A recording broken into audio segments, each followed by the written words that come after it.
Welcome to lesson number 35. You can view the sheet music to this lesson at my website at tjjazzpiano.com or simply click the link in the description below. In this week's lesson, we'll be looking at a voicing exercise that comes in three parts. The first part of the exercise involves simply playing the 2-5-1 voicing. The second part of the exercise involves writing out a melodic line based on arpeggios from the first part of this exercise. The last part of this lesson involves harmonizing that line with some simple voicings that we use from part 1. So the first thing we need to look at is how these voicings are constructed. So these voicings are written over a basic 2-5-1 progression. Let's look at them first in the key of C. So our progression is D minor 7, G7, C major 7. So over the D minor 7, what we really have is a D minor 9 chord. In our left hand, we're going to play a simple two-part shell voicing, D and C, the root and 7th of the D minor 7 chord. In our right hand, we're going to play a stack of thirds, starting on the 3rd of the D minor 7. 3rd, 5th, 7th, 9th. You could also think of this as an F major 7 over D, or a major 7, a minor third above the root of the chord. Whichever is easiest for you. Okay, on our next chord, our G7 or our 5 chord, we're going to have an altered dominant chord. So two notes are going to be altered in the upper part of the chord. So in our left hand, we're going to play a simple shell voicing, the root and 3rd of the G7. And in our right hand, we're going to play the 7th, the flat 9, the 3rd, and the sharp 5. So this is really a G7, flat 9, sharp 5 chord.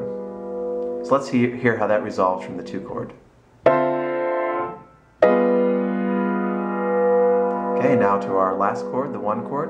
We're going to play a simple stack of thirds like we did with our D minor 7. In our left hand, we're going to play root, 7th, a simple 2-part shell voicing.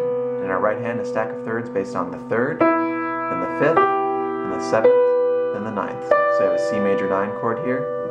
You could also think of this as an E minor 7 over C, or a minor 7 chord built a major 3rd above the root. And then to give this exercise a little more forward motion, we're going to resolve to a 6 chord, but I've made it a little more interesting by adding a sharp 11 to it. So what we have here is the root, and the 6th of the C6 sharp 11 chord. In our right hand, we have the 9th, the sharp 11th, the 6th or the 13th, and the root. And you could think of this as a D7 over C, or a dominant 7 chord a whole step above the root. So here's what it sounds like all put together.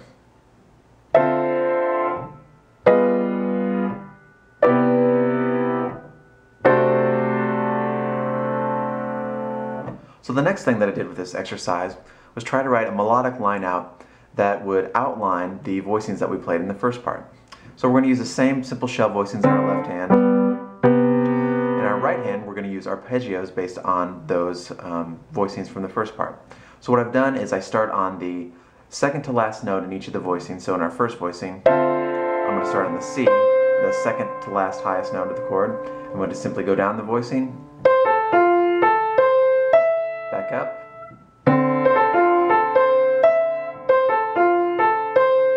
to our G7 here.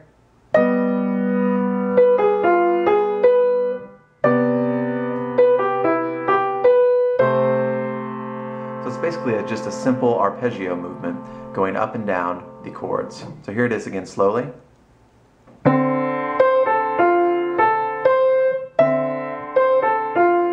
we're on the G7.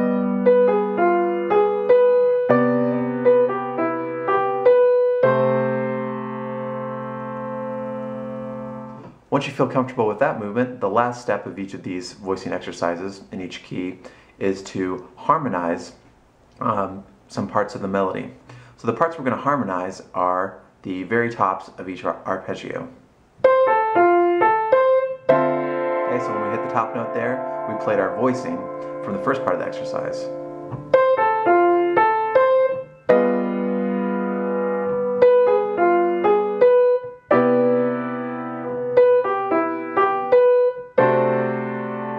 So whenever we hit the top note of the arpeggios from part 2 of this exercise, we're going to play our voicings from part 1. So here it is one more time, a little slower.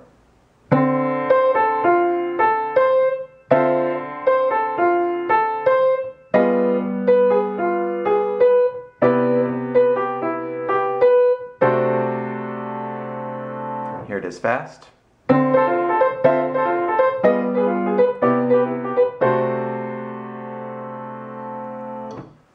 So our final step is to put all 3 parts of this exercise together. We're going to start off in the key of C with our metronome at about 80 beats per minute. 1, 2, ready, go.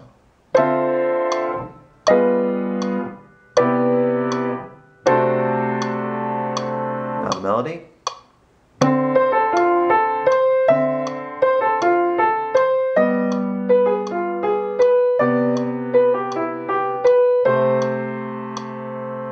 Now with the harmonization.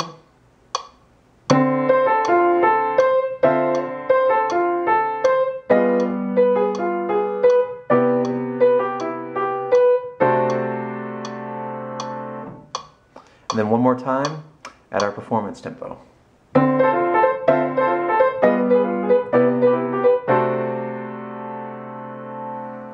Thanks for watching. I hope you enjoyed this lesson. If you did, I do come out with new videos every single week, so if that's something you might be interested in, please feel free to hit the subscribe button. Also, if you have any questions or comments about any of my videos or sheet music, please leave me a message below or send me a message via my website. Thanks for watching.